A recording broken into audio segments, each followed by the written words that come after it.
Welcome to స్వతంత్ర. నేను విజయ్. ముందుగా హెడ్లైన్స్ చూద్దాం.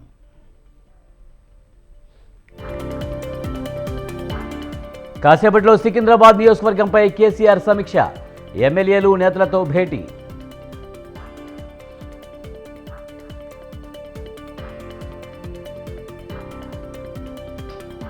ఏపీ అభివృద్ధి చెందాలంటే డబుల్ ఇంజన్ సర్కారు రావాలి. రాష్ట్రంలో రాక్షస పాలన నడుస్తుందన్న CM Ramesh.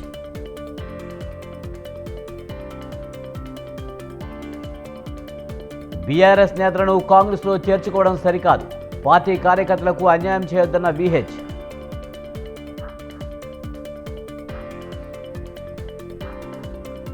Giddalur YCP MLA అన్నా రాంబాబుపై కేసు. ఎన్నికల కోడ్ ఉల్లంఘించారంటూ కేసు నమోదు.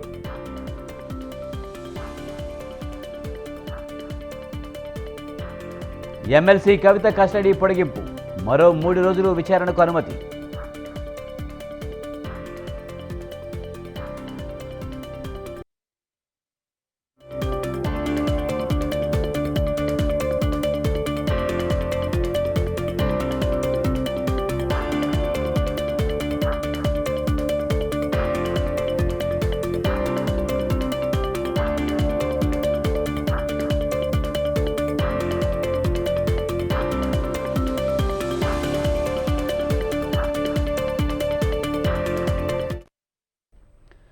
బీజేపీ ఎన్నికల కమిటీ సమావేశంలో పాల్గొనేందుకు ఎంపీ లక్ష్మణ్ ఢిల్లీ వెళ్లారు. ఢిల్లీలో జరిగే ఎన్నికల కమిటీ సమావేశంలో ఖమ్మం, వరంగల్ అభ్యర్థుల ఎంపికపై చర్చించనున్నారు. వరంగల్ బీజేపీ టికెట్ ఆరూరి రమేష్కు దాదాపు ఖరారైనట్లు తెలుస్తుంది. ఖమ్మం టికెట్ రేసులో జరగం వెంకట్రావు, పివి రమేష్ ఉన్నారు. కాగా నామా నాగేశ్వరరావును బీజేపీలో చేర్చుకుని ఖమ్మం టికెట్ ఇచ్చే అంశంపై పార్టీ ఫోకస్ చేస్తున్నట్టు తెలుస్తోంది. ఖమ్మం, వరంగల్ స్థానాలతో పాటు కంటోన్మెంట్ అసెంబ్లీ అభ్యర్థిని సైతం ఎలక్షన్ కమిటీ ఫైనలైజ్ చేయనుంది.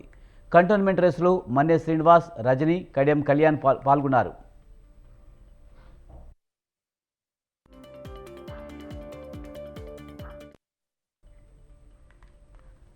బీజేపీ ఎన్నికల కమిటీ సమావేశంలో పాల్గొనేందుకు ఎంపీ లక్ష్మణ్ ఢిల్లీ వెళ్లారు. ఢిల్లీలో జరిగే ఎన్నికల కమిటీ సమావేశంలో ఖమ్మం, వరంగల్ అభ్యర్థుల ఎంపికపై చర్చించనున్నారు. దీనికి సంబంధించి మరింత సమాచారాన్ని మా ప్రతినిధి శ్రీనివాస్ అందిస్తారు. శ్రీనివాస్, బీజేపీ ఎన్నికల కమిటీ సమావేశంలో పాల్గొనడానికి ఎంపీ లక్ష్మణ్ ఢిల్లీ వెళ్ళినట్టు తెలుస్తుంది. పూర్తి సమాచారం ఏంటి? విజయ్, ఈ రోజు ఢిల్లీలో జరిగేటువంటి భారతీయ జనతా పార్టీ ఎన్నికల కేంద్ర కమిటీ సమావేశానికి పాల్గొనడానికి లక్ష్మణ్ ఢిల్లీ వెళ్లారు. ముఖ్యంగా తెలంగాణలో పెండింగ్ లో ఉన్నటువంటి 2 పార్లమెంటు స్థానాలకు సంబంధించిన అభ్యర్థుల ఎంపిక కూడా ఈ రోజు ఈ సమావేశంలో చర్చించనున్నారు. ప్రధానంగా వరంగల్ నుండి ఆరూరి రమేష్ దాదాపు ఖరారైనట్టే తెలుస్తూ, అయితే ఖమ్మం నుండి పోటీ పెరిగిందని చెప్పవచ్చు. ఖమ్మంలో మొదట జలగం వెంకట్రావుకు ఈ టికెట్ కేటాయిస్తారన్నటువంటి ప్రచారం జరిగింది. అందులో భాగంగానే జలగం వెంకట్రావు కూడా పార్టీ నేతలను కలిసి భేటీ అయ్యారు. అయితే అందులో భాగంగానే ఈ రోజు కొత్త పేర్లు కూడా వినిపిస్తున్నాయి. నాగమ్మ నాగేశ్వరరావును పార్టీలోకి, బీజేపీలోకి ఆహ్వానించి ఆయనకు టికెట్ కేటాయిస్తే విజయ అవకాశాలు మెరుగ్గా ఉన్నాయనేటువంటి దాన్ని బీజేపీ రాష్ట్ర నాయకత్వం కేంద్ర కమిటీకి సూచిస్తుంది. అదేవిధంగా పివి రమేష్ పేరు కూడా వినిపిస్తుంది. అదేవిధంగా పార్లమెంటు ఎన్నికల అభ్యర్థులతో పాటు కంటోన్మెంట్ సాయన్న మరణంతో ఏర్పడ్డటువంటి అసెంబ్లీ ఎన్నికలకు కూడా ఈ సమావేశంలో చర్చించే అవకాశం ఉంది. ఇక్కడ కూడా అభ్యర్థిని ఖరారు చేసే అవకాశం ఉంది. ఇక్కడ 3 అభ్యర్థులు పోటీ పడుతున్నారు. మన్నే శ్రీనివాస్, అదే విధంగా రజనీ, మరో 2 పోటీ పడుతున్నారు. అయితే ఈ రోజు ఈ అసెంబ్లీ స్థానం కూడా అభ్యర్థి ఎవరు అనేది ఖరారయ్యే అవకాశం ఉంది. అయితే వరంగల్ నుండి ఆరూరి రమేష్ ను అధికారికంగా ప్రకటించే అవకాశం ఉంది. ఒకవేళ ఖమ్మం నుంచి పోటీ ఎక్కువగా ఉండడం వల్ల ఈ అంశాన్ని కొంత వాయిదా వేసే అవకాశం ఉంది. మొత్తంగా ఈ రోజు తెలంగాణకు సంబంధించినటువంటి పార్లమెంటు అభ్యర్థులు, అదేవిధంగా కంటోన్మెంట్ అసెంబ్లీ అభ్యర్థిని కూడా ఖరారు చేసే అవకాశం ఉందని చెప్పవచ్చు. ఇటు ఇక్కడ ఉన్నటువంటి ముఖ్య నేతలతో కేంద్ర మంత్రి, రాష్ట్ర అధ్యక్షుడు కిషన్ రెడ్డి ఇక్కడే ఉండడం, హైదరాబాద్ లో ఉండడం, ముఖ్య నేతలతో సమావేశం కూడా ఉంది. రేపు జరిగే అభ్యర్థుల సమావేశానికి కూడా కావాల్సినటువంటి కసరత్తు చేస్తున్నారు చెప్పు. మొత్తంగా ఈ రోజు ఢిల్లీలో జరిగేటువంటి సమావేశంలో డాక్టర్ లక్ష్మణ్ మాత్రమే పాల్గొంటున్నారని చెప్పవచ్చు. Vijay. Right, thank you Srinivas.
ఎన్నికలు సమీపిస్తున్న వేళ రాజకీయ పార్టీలన్నీ దూకుడు పెంచాయి. అధికార కాంగ్రెస్ పార్టీ ఒక అడుగు ముందే ఉందని చెప్పాలి. ఓవైపు అభ్యర్థులను ఫైనల్ చేసే పనిలో నిమగ్నమవుతూనే ప్రచారానికి కూడా భారీ ఏర్పాటు చేస్తుంది కాంగ్రెస్. ఇప్పటికీ ఎన్నికల మేనిఫెస్టోను సిద్ధం చేసిన కాంగ్రెస్ పార్టీ తెలంగాణలో భారీ సభ ఏర్పాటు చేసి అక్కడే మేనిఫెస్టోను విడుదల చేయాలని భావిస్తుంది. ఏప్రిల్ మొదటి వారంలో తుకుగూడలో కాంగ్రెస్ భారీ బహిరంగ సభ నిర్వహించనుంది. సభకు రాహుల్ గాంధీ, ఏఐసీసీ అధ్యక్షుడు మల్లికార్జున ఖార్గే హాజరు కానున్నారు. ఖార్గే ఏఐసీసీ మేనిఫెస్టో విడుదల చేయనున్నారు. లోక్సభ ఎన్నికల షెడ్యూల్ విడుదలైన తర్వాత కాంగ్రెస్ ఏర్పాటు చేస్తున్న తొలి సభ కావడంతో సభను విజయవంతం చేసేందుకు రాష్ట్ర నాయకత్వం సీరియస్గా దృష్టి సారించింది.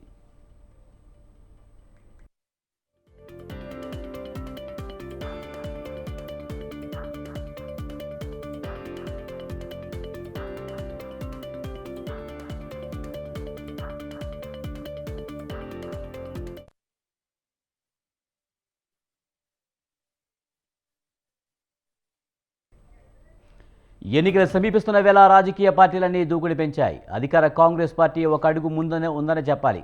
ఓవైపు అభ్యర్థులను ఫైనల్ చేసే పనిలో నిమగ్నమవుతూనే ప్రచారానికి కూడా భారీ ఏర్పాటు చేస్తుంది కాంగ్రెస్. దీనిపై మరింత సమాచారాన్ని మా ప్రతినిధి రాజు గాంధీ భవన్ నుంచి అందిస్తారు. రాజు, కాంగ్రెస్ ఇప్పటికే ఎన్నికల ప్రచారంలో దూసుకుపోతున్నట్టు తెలుస్తుంది. పూర్తి సమాచారం ఏంటి? రైట్ విజయ్, ఇప్పటికే కాంగ్రెస్ పార్టీ అభ్యర్థుల ఎంపికకై భారీ కసరత్తు చేస్తూ ఉంది. ఇప్పటికే దాదాపుగా తొమ్మిది స్థానాలకు అభ్యర్థులను ఖరారు చేసింది.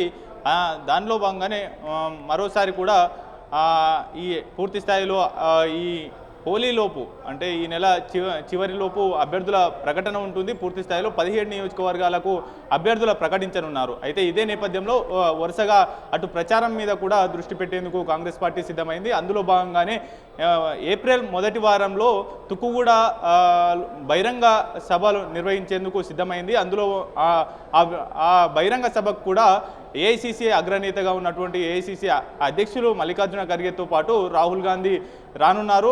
వారి చేతుల మీదుగా కూడా ఇప్పటికే విడుదల చేసినటువంటి ఏఐసీసీ మేనిఫెస్టో పార్లమెంటు ఎన్నికలను దృష్టిలో పెట్టుకొని 5 న్యాయ డిక్లరేషన్లు, వాటితో పాటుగానే 25 హామీలను కూడా ప్రకటించింది కాంగ్రెస్ పార్టీ. పూర్తి స్థాయిలో రైతులకు, శ్రామికులకు, వీటితో పాటు యువతకు, మహిళలకు, వివిధ వర్గాలను దృష్టిలో పెట్టుకొని రూపొందించినటువంటి మేనిఫెస్టోను తుక్కుగూడ సభ వేదికగా కూడా ఈ యొక్క తెలుగులో ఈ యొక్క మేనిఫెస్టోను విడుదల చేయనున్నారు. ఏఐసీసీ అగ్రనేత మల్లికార్జున ఖర్గేతో పాటు ఈ యొక్క సభకు రాహుల్ గాంధీ కూడా హాజరు కానున్నారు. మ్యాక్సిమం ఏప్రిల్ మొదటి వారంలోనే ఈ యొక్క సభ నిర్వహించాలా. అప్పటి నుంచి వరుస సభలు, సమావేశాలు, ప్రచారాన్ని మరింత వేగంగా ముందుకు తీసుకుపోవాలి. అప్పుడే అభ్యర్థుల గెలుపుకు మరింత బలం చేకూరుతుంది అనే విధంగా కూడా కాంగ్రెస్ పార్టీ వ్యూహంగా అడుగులు వేస్తున్నటువంటి పరిస్థితి అయితే ఉంది. ఇప్పటికే ఏ పార్టీ కూడా ప్రచారాన్ని ప్రారంభించలేదు. కేవలం బీజేపీ మాత్రమే తెలంగాణలో అటు మల్కాజ్గిరి కావచ్చు, ఇతర నాగర్ కర్నూలు, జగిత్యాల ఇటువంటి బహిరంగ సభలు నిర్వహించింది.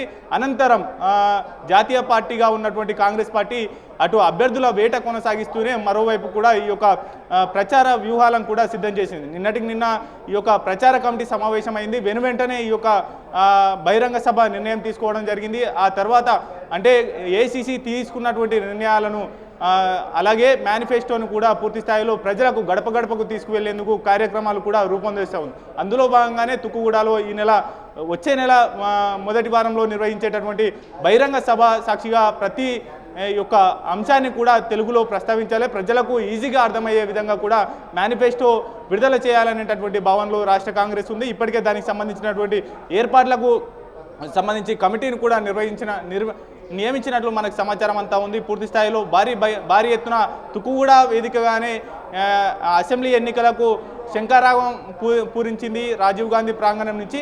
అక్కడే మేనిఫెస్టోను విడుదల చేశారు 6 గ్యారెంటీలను. మరోసారి అక్కడి నుంచే ఈ యొక్క పార్లమెంటు ఎన్నికలకు కూడా రంగం సిద్ధం చేయాలి. అక్కడి నుంచే ప్రచార శంఖారావం పూరించాలనేటటువంటి భావనలో సీఎం రేవంత్ రెడ్డి కనిపిస్తూ ఉన్నారు. కాంగ్రెస్ పార్టీ శ్రేణులకు అత్యంత అటు అసెంబ్లీ ఎన్నికల్లో బలం చేకూర్చినటువంటి తుక్కుగూడ రాజీవ్ గాంధీ ప్రాంగణం నుంచే మరోసారి ఈ యొక్క పార్లమెంటు ఎన్నికలకు కూడా శంఖారావం పూరించాలనేటటువంటి భావనలో కాంగ్రెస్ పార్టీ ఉంది. అందులో భాగంగానే ఇప్పటికే డిక్లేర్ చేసినటువంటి మేనిఫెస్టోను తెలుగులో ప్రజలకు చేరవేసేందుకు కూడా సిద్ధమైంది. ముఖ్యంగా ఏఐసిసి అగ్రనేత రాహుల్ గాంధీతో పాటు కీలక నేతలు కూడా ఈ యొక్క సభకు హాజరు కానున్నట్లయితే తెలుస్తూ ఉంది.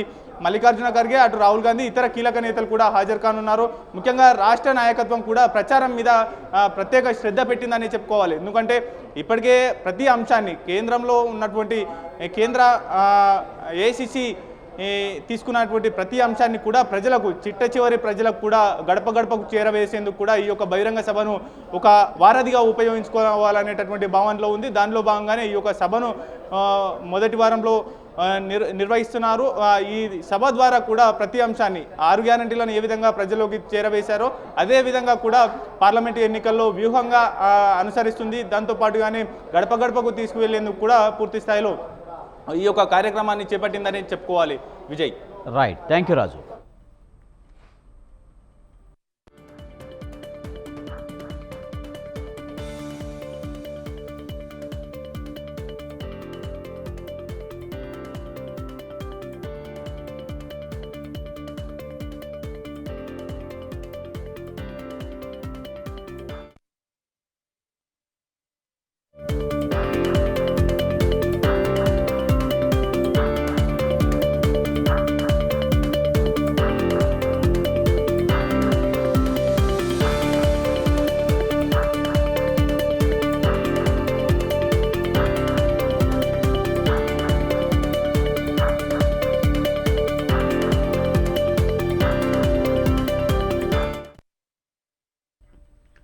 అనుమతి లేకుండా ప్రచారం చేస్తున్న వైసీపీ పిఠాపురం అభ్యర్థి వంగ గీతను ఫ్లయింగ్ స్క్వాడ్ అధికారులు అడ్డుకున్నారు.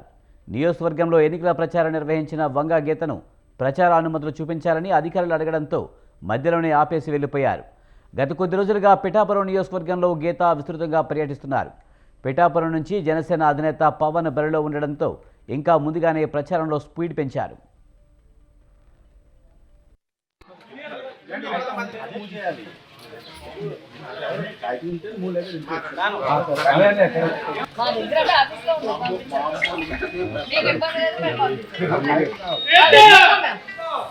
నీకెందుకు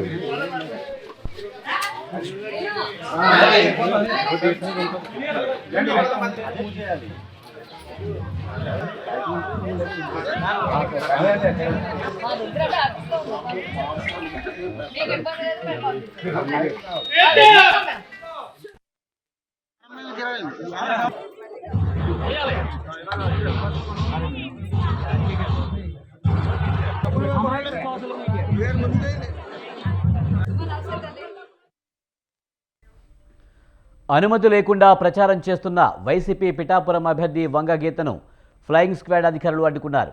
నియోజకవర్గంలో ఎన్నికల ప్రచారం నిర్వహించిన వంగ గీతను ప్రచార అనుమతులు చూపించాలని అధికారులు అడగడంతో మధ్యలోనే ఆపేసి వెళ్లిపోయారు. గత కొన్ని రోజులుగా పిఠాపురం నియోజకవర్గంలో గీత విస్తృతంగా పర్యటిస్తున్నారు. పిఠాపురం నుంచి జనసేన అధినేత పవన్ బరిలో ఉండడంతో ఇంకా ముందుగానే ప్రచారంలో స్పీడ్ పెంచారు.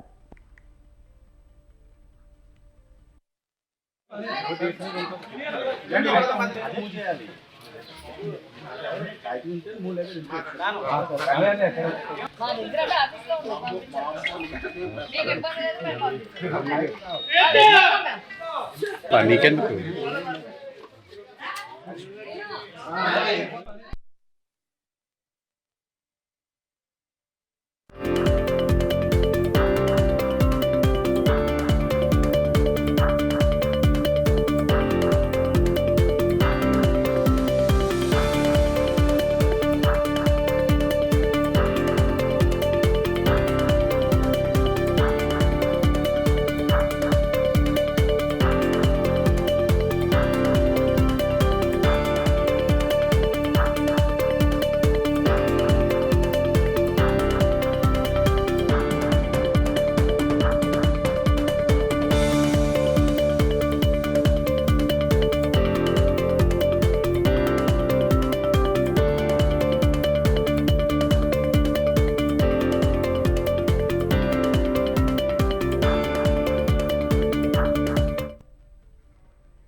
కాకినాడ రూరల్ నియోజకవర్గ బీజేపీ, టీడీపీ, జనసేన పార్టీ ప్రతినిధుల ఆత్మీయ సమ్మేళనాన్ని అధికారులు అడ్డుకున్నారు.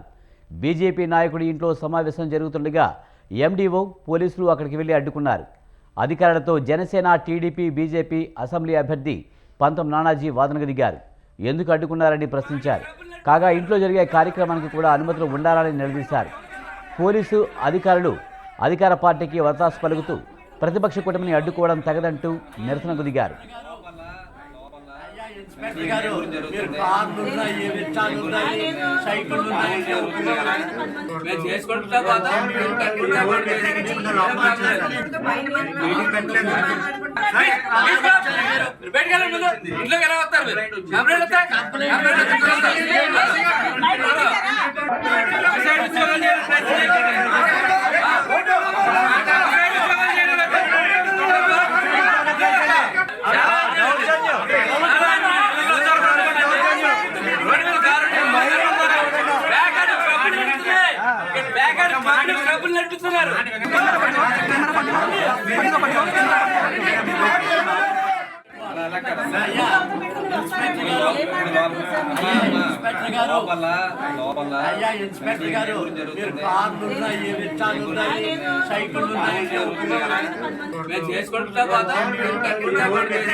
కాకినాడ రూరల్ నియోజకవర్గ బీజేపీ, టీడీపీ, జనసేన పార్టీ ప్రతినిధుల ఆత్మీయ సమావేశాన్ని అధికారులు అడ్డుకున్నారు. బీజేపీ నాయకుడు ఇంట్లో సమావేశం జరుగుతుండగా ఎండీఓ, పోలీసులు అక్కడికి వెళ్లి అడ్డుకున్నారు. అధికారులతో జనసేన, టీడీపీ, బీజేపీ అసెంబ్లీ అభ్యర్థి పంతం నానాజీ వాదనకు దిగారు. ఎందుకు అడ్డుకుంటున్నారని ప్రశ్నించారు. కాగా ఇంట్లో జరిగే కార్యక్రమానికి కూడా అనుమతులు ఉండాలని నిలదీశారు. పోలీసు అధికారులు అధికార పార్టీకి వత్తాసు పలుకుతూ ప్రతిపక్ష కూటమిని అడ్డుకోవడం తగదంటూ నిరసనకు దిగారు.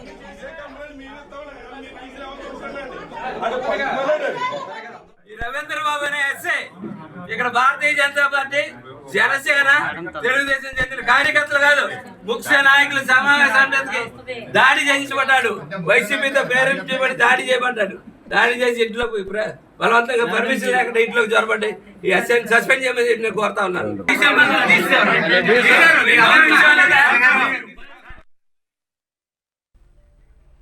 ఏపీలో డ్రగ్స్ మాఫియాను పెంచి పోషించేది వైసీపీ అని టీడీపీ అధినేత చంద్రబాబు అన్నారు.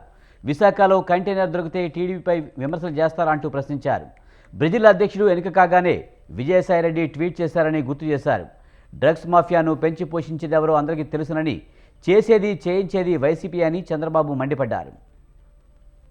మీరు ఒకసారి చూస్తే ఎంత దుర్మార్గం అంటే, విశాఖపట్నంలో డ్రగ్స్ పట్టుకున్నారు. క్లియర్ కట్ గా డ్రగ్స్ పట్టుకున్న తర్వాత మామూలుగా కూడా కాదు, 25,000 కేజీలు డ్రగ్స్ వచ్చాయి. అది కూడా డ్రై ఈస్ట్ పేరుతో బ్రెజిల్ నుంచి కన్సైన్మెంట్ వచ్చింది. అటు కంటైనర్ తీసుకొచ్చిన వ్యక్తి, ఇటు అధికారులు పోయి డిలే చేయడానికి ప్రయత్నం చేశారు. డిలే చేసిన తర్వాత మనం అడిగాం, నిన్న ఏదైతే విశాఖపట్నంలో జరిగితే మీరు ఆ ఫోటో చూస్తే వాళ్ళ పార్టీ వ్యక్తి, మనం చెప్తే ఇమ్మీడియట్ గా మన మీద మళ్ళా ఆరోపణ. అంటే ఎంత దుర్మార్గం అంటే, ఆ ఫోటో మీరు చూడండి. కోనం వీరభద్రరావు, కోనం కృష్ణకుమారి. అదే సమయంలో బ్రెజిల్ ప్రెసిడెంట్ తో ఆయన అవుతానే విజయసాయి రెడ్డి ఒక ట్వీట్. వీళ్ళు ఎక్కడికి వచ్చారో నాకైతే అర్థం కావడం లేదు. ఇప్పుడు కంటైన్మెంట్ ఎక్కడి నుంచి స్టార్ట్ అయింది? బ్రెజిల్ నుంచి స్టార్ట్ అయింది. బ్రెజిల్ ప్రెసిడెంట్ తో కనెక్షన్ ఉంది. గొప్ప నాయకుడు కదా ఆయన, ప్రధానమంత్రి స్థాయి వ్యక్తి కాదు, ఇంటర్నేషనల్ మాఫియా. నిన్న చూస్తే విశాఖపట్నంలో డ్రగ్స్, నేను ఒక్కసారి ఆశ్చర్యపోయాను.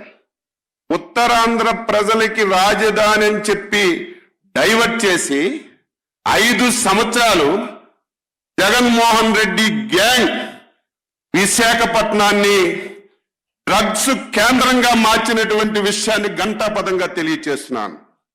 యథేచ్ఛగా జరిగాయి. అధికారం ఉంది, పోలీసుల సహకారం, వాళ్ళ నాయకుల సహకారం, అందరి సహకారంతో రాజధాని అని చెప్పి మనకు మభ్యపెట్టి డ్రగ్స్ వ్యాపారాన్ని విశాఖపట్నంలో చేసుకున్నాడు. తీరా ఎలక్షన్ కోడ్ వచ్చింది, అధికారం ఎలక్షన్ కమిషన్లోకి వచ్చిన తర్వాత ప్రత్యేకమైనటువంటి నిఘా పెడితే నిన్న డ్రగ్స్ దొరికిన విషయాన్ని కూడా ఈ సందర్భంగా గుర్తు చేస్తున్నాను. దొరికితే ఎంత దారుణంగా అంటే, దొంగే దొంగ దొంగ అన్నట్టుగా మనం చేసామట. మనకు పాత్ర ఉందట. సిగ్గు లజ్జ అసలు లేకుండా ఇష్టం వచ్చినట్టుగా మాట్లాడుతున్నారు. ఈ రకంగా వైసీపీ పార్టీ వ్యవహారం చేస్తుంది. గెలుపు కోసం రాజకీయ పార్టీలు అనైతిక పొత్తులు పెట్టుకుంటున్నాయని ఒంగోలు ఎమ్మెల్యే బాలినేని శ్రీనివాసరెడ్డి విమర్శించారు. ఎన్ని పార్టీలు ఏకమై వచ్చినా రాబోయే ఎన్నికల్లో వైసీపీదే విజయమని ఆయన ధీమా వ్యక్తం చేశారు. బీజేపీ అధికారంలోకి వస్తే ముస్లింల రిజర్వేషన్ పీకేస్తుందని హెచ్చరించారు. తన కొడుకుని సైకో అంటూ ఒంగోలు టీడీపీ అభ్యర్థి దామచర్ల జనార్దన్ విమర్శించడంపై ఆయన మండిపడ్డారు. 2014లో బీజేపీతో అలయన్స్ పెట్టుకున్నారు. ఇప్పుడు బీజేపీ తోటి ఎలక్షన్ చేసేదాని కోసం బీజేపీ తోటి అలయన్స్ పెట్టుకుంటున్నారు. అంటే వాళ్ళు పార్టీ వాళ్ళు దేనికైనా దిగజారుతారనేది ఉదాహరణ. జగన్ అయితే ఇప్పుడు అన్ని చెప్తుంటారు, ఎంతమంది వచ్చినా సింహం ఒంటరిగా వస్తుందని.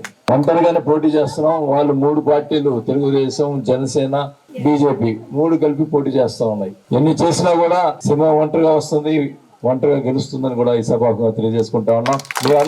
మీ అందరూ కూడా ఆశీస్సులతోటి 5 సార్లు గెలిపించారు. మరి మనం చెప్పినట్టుగా చాలా మంది పట్టాలు ఇవ్వటం జరిగింది. ఇంకా లేని వాళ్ళు కూడా పట్టాలు పెట్టుకోమని చెప్పాం. ఇల్లు కూడా 9 నెలల లోపల ఇల్లు కట్టిస్తానని చెప్పి మాట చెప్పాను. ఆ మాట ప్రకారం నిలబెట్టుకుంటామని చెప్పి కూడా ఈ సభగా తెలియజేసుకుంటాం. సీఎం రేవంత్ రెడ్డికి మాజీ ఎమ్మెల్యే బాల్క సుమన్ లేఖ రాశారు. టెట్ దరఖాస్తు ఫీజులు విద్యాశాఖ భారీగా పెంచిందని, ఇలా పెంచడం వల్ల పేద మధ్యతరగతి నిరుద్యోగులపై ఆర్థిక భారం పడుతుందన్నారు. పరీక్ష ఫీజును సవరించాలని లేఖలో పేర్కొన్నారు. అదేవిధంగా అన్ని జిల్లాల్లో టెట్ పరీక్షా కేంద్రాలను ఏర్పాటు చేయాలన్నారు.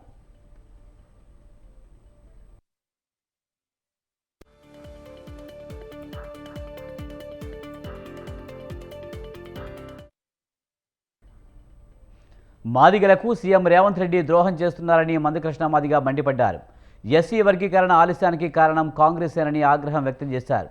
తెలంగాణలో నడిచేది ప్రజాపాలన, ఇందిరాపాలన కాదంటున్న ఎంఆర్పీఎస్ వ్యవస్థాపక అధ్యక్షుడు మందకృష్ణ మాదిగతో మా ప్రతినిధి రాజు ఫేస్ టు ఫేస్. రానున్న పార్లమెంటు ఎన్నికల్లో మాదిగల ఓటు బ్యాంకు అత్యంత కీలకమని అన్ని పార్టీలు భావిస్తూ ఉన్నాయి. ఇదే నేపథ్యంలో ఎంఆర్పీఎస్ వ్యవస్థాపక అధ్యక్షులకు అటు కాంగ్రెస్ పార్టీకి మాటల యుద్ధం అయితే జరుగుతూ ఉంది. ప్రస్తుతం మనతో పాటు ఎంఆర్పీఎస్ వ్యవస్థాపక అధ్యక్షులు మందకృష్ణ మాదిగ గారు ఉన్నారు.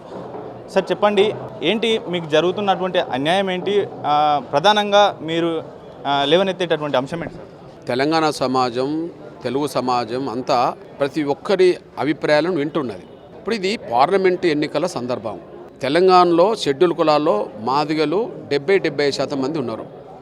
ఇట్లాంటి పరిస్థితుల్లో తెలంగాణలో 3 ఎస్సీ పార్లమెంటు నియోజకవర్గాలు ఉన్నాయి. 3 ఎస్సీ పార్లమెంట్ నియోజకవర్గాల్లో మేమేం కోరుకుంటాం? 3 మేము 2 కోరుకుంటాం. అది న్యాయం. ఇప్పుడు ఆ 2 మాకు బీజేపీ కేటాయించింది, అందువల్ల మాకు ప్రాతినిధ్యం ఇచ్చింది. మాకు ఒకటే కాంగ్రెస్ ఇచ్చింది అనుకుందాం, మాకు అన్యాయం చేసింది. నేను అంటున్నది కాదే, బీజేపీ 3లో 2 మాకు ఇచ్చింది, కాంగ్రెస్ 3లో ఇప్పటికే 2 వాళ్ళకి ఇచ్చింది. 1 ఇచ్చిన వరంగల్ ఇస్తుందేమో, 1 ఇచ్చినట్టే కదా. ఇప్పుడు మీరు చెప్పండి, 3లో మాకు 2 రావాలి న్యాయంగా. మరి 2 ఇచ్చిన వాళ్ళకు మాకు మిత్రులుగా చూస్తామా, 1 ఇచ్చిన వాళ్ళకి మిత్రులుగా చూస్తామా? నాగర్ కర్నూలు పార్లమెంట్ పరిధిలో షెడ్యూల్ కులాల్లో 85-90% మంది మాదిగలు ఉంటారు. ఇప్పుడు చెప్పారు కదా, 3,75,000 మంది మాదిగలు ఉంటే 62,000 మంది మాలలు ఉన్నారు. ఇప్పుడు మల్లు రవి వాళ్ళ తమ్ముడు ఇప్పటికే మల్లు బట్టి విక్రమకు డిప్యూటీ సీఎం ఉన్నాడు. వాళ్ళ సొంత జిల్లా ఖమ్మం జిల్లా. ఇప్పుడు నాగర్ కర్నూలు పార్లమెంట్ సీటు కాడ ఆయన టికెట్ తెచ్చుకున్నాడు, రేవంత్ రెడ్డి సపోర్ట్తో టికెట్ తెచ్చుకున్నాడు. అక్కడ స్థానికుడు మెజారిటీ మాదిగల వర్గానికి సంబంధించిన వ్యక్తి సంపత్ కుమారు, ఆయనకు టికెట్ రాలే. ఇప్పుడు రేవంత్ రెడ్డి గారి పాత్ర లేకుండా, రేవంత్ రెడ్డి గారి సూచన లేకుండా మల్లు రవికి టికెట్ వచ్చిందా? ఎన్నికల్లో డిక్లేర్ చేసే కాడ, సభ్యులను డిక్లేర్ చేసే కాడ, మెంబర్లను డిక్లేర్ చేసే కాడ అక్కడ కూర్చున్నది ఎవరు? మల్లు బట్టి విక్రమార్క కూర్చున్నాడు, మల్లికార్జున ఖర్గే కూర్చున్నాడు, రేవంత్ రెడ్డి గారు కూర్చున్నాడు. ఇప్పుడు చర్చకు వచ్చింది, నాగర్ కర్నూలు చర్చకు వచ్చింది, ఎవరికి ఇవ్వాలని కదా. అన్న గురించేమో తమ్ముడు చెప్పేసిండు, మల్లికార్జున ఖర్గే ఓకే అన్నాడు. రేవంత్ రెడ్డి ఎవరికి చెప్పిండు? మల్లు రవి కన్నా చెప్పాలి, లేదా సంపత్ కన్నా చెప్పాలి. సంపత్కి చెప్పిండని చెప్పానండి. అప్పుడు అధిష్టానం మీద మేము, అధిష్టానం మాకు వ్యతిరేకం అంటాం. మరి ఈ రేవంత్ రెడ్డి చెప్పకపోతే మల్లు రవికి చెప్పినట్టే కదా, రేవంత్ రెడ్డి మాకు ద్రోహం చేసినట్టు కాదా? ఇంతకాలం అంటే 2.5-3 దశాబ్దాల నుంచి పోరాడుతూ ఉన్నారు. ఎస్సీ వర్గీకరణ ఎందుకు ఆలస్యం అవుతూ ఉంది? 341 సవరణ ఎందుకు జరగడం లేదు? మరోవైపు ఇప్పటికే విమర్శలు వస్తూ ఉన్నాయి. కాంగ్రెస్ పార్టీ మీ జాతికి చెందినటువంటి నాయకుడే సంపత్ కుమార్ కీలక వ్యాఖ్యలు చేస్తూ ఉన్నారు. ఏ ఎండకు ఆ గొడుగు పడుతూ ఉన్నారు. ఎన్నికల ముందే ఈ మాదిగ జాతి ప్రయోజనాలను బీజేపీ కాళ్ళ దగ్గర తాకట్టు పెట్టారంటూ కూడా విమర్శలు చేశారు. ఇప్పుడు నేను చెప్తున్నాను, సంపత్ కుమార్ మా తమ్ముడు, ఎంఆర్పిఎస్ ఉద్యమం నేపథ్యం నుంచి ఎదిగినోడే. ఆయన ఆవేదన ఏందో వాళ్ళ అధిష్టానానికి రాసిన లేఖలో ఉన్నది కదా, ఆ లేఖ బయట పెడితే ఇప్పుడు ఆయన స్టేట్మెంట్కు అర్థం ఉన్నదా లేదా చెప్పడానికి అవకాశం ఉంటుంది కదా. ఇప్పుడు రేవంత్ రెడ్డి గారు నీకు అనుకూలమా వ్యతిరేకమా చెప్పండి. అధిష్టానానికి రాసిన లేఖను నువ్వు బయటపెట్టు. ఆలస్యమైంది. ఆలస్యం కావడానికి మొదటి కారణం కాంగ్రెసే కదా. 2004, 2014 మధ్యలో మీరే అధికారం ఉన్నారు కదా. కమిషన్ వేసింది మీరే అని చెప్తున్నారు కదా. మరి కమిషన్ రిపోర్ట్ ఎందుకు అమలు చేయలేదు? మీరు వేసిన కమిటీ రిపోర్ట్ మీరే అమలు చేయనప్పుడు వేరే వాళ్ళు అమలు చేయమని చెప్పి మీరు ఎట్లా అంటారు? మరి అమలు చేయలేదు మీరు ఎట్లా అంటారు? మీరే అమలు చేయలేదు కదా. అంటే రేవంత్ రెడ్డి రాజకీయ ప్రస్థానం మొత్తము ఆయనను గెలుపు దిశగా నడిపింది మాదిగలే అంటూ కూడా అనేక ప్రసంగాలు విన్నాము. అయితే ఈ సమయంలో ఎందుకు ఆయన ఇటువంటి అంటే మాదిగ జాతికి అన్యాయం చేస్తున్నారని మీరు భావిస్తూ ఉన్నారు? మాదిగలు మెజారిటీ కాబట్టి వాళ్ళ మద్దతు ఉంటేనే అన్ని ఎన్నికల్లో గెలవడానికి అవకాశం ఉంటుందని చెప్పి ఆయన మాదిగలను దగ్గర పెట్టుకుంటూ మాదిగల సహకారం తీసుకుంటూ ఆ స్థాయికి వచ్చాడు. కానీ ఇప్పుడు ఆయన సీఎం కుర్చీ కాడ పర్మనెంట్గా ఉండాలంటే అధిష్టాన వర్గం మాలైపోయింది. ఆయన పక్కన్నోడు కూడా మాలైపోయాడు. ఎవరు? డిప్యూటీ సీఎం మాలైపోయాడు కదా. కాబట్టి ఇప్పుడు వెంకటస్వామి కుటుంబం కూడా అక్కడ జాతీయ స్థాయిని ప్రభావితం చేస్తుంది. ఎందుకంటే వేల కోట్ల రూపాయలు అనేది వాళ్ళకు ఎన్నికలకు కావాల్సిన డబ్బులన్నీ ఆయన పంపుతాడు. ఎవరెవరికో ఎంత ఇచ్చిండో కూడా రేపు మళ్ళీ బయటపడుతుంది. కాబట్టి వాళ్ళకు ఆధిపత్యం ఉన్నది, ప్రాధాన్యత ఉన్నది కాబట్టి వాళ్ళకు తలుగుతున్నాడు ఇతను. ఎందుకు? ఈ మాలలతో పెట్టుకుంటే మాదిగల వైపు నిలబడితే అక్కడ జాతీయ అధిష్టాన వర్గం దగ్గర ఏదైనా లేనిపోని చెప్పించి నా ఉన్న ముఖ్య పదవి తీసేత్తరా అనే ఒక భయములు ఉన్నాడు. కాబట్టి ఆయన భయములు ఉండి ఆయన పదవి కాపాడుకోవడం కోసం మాలల కొమ్ము కాస్తూ మాదిగలకు నమ్మక ద్రోహం చేస్తున్నాడు. Thank you so much sir. ఇది ఓవరాల్గా ముఖ్యంగా మాదిగలకు పెద్దపీట వేసేందుకే మా ప్రయత్నం చేస్తా ఉన్నాం. ఏ పార్టీలో అయినా ముఖ్యంగా మాదిగలకు తమ జనాభా దామాష ప్రకారం సీట్ల కేటాయింపు ఉండాలంటూ కూడా ఆయన డిమాండ్ చేస్తున్నటువంటి పరిస్థితి అయితే ఉంది. కెమెరా పర్సన్ మలిబాబుతో రాజు, స్వతంత్ర టీవీ, హైదరాబాద్. ఇవి ఈ బ్రిటన్ విశేషాలు. చూస్తూనే ఉండండి స్వతంత్ర.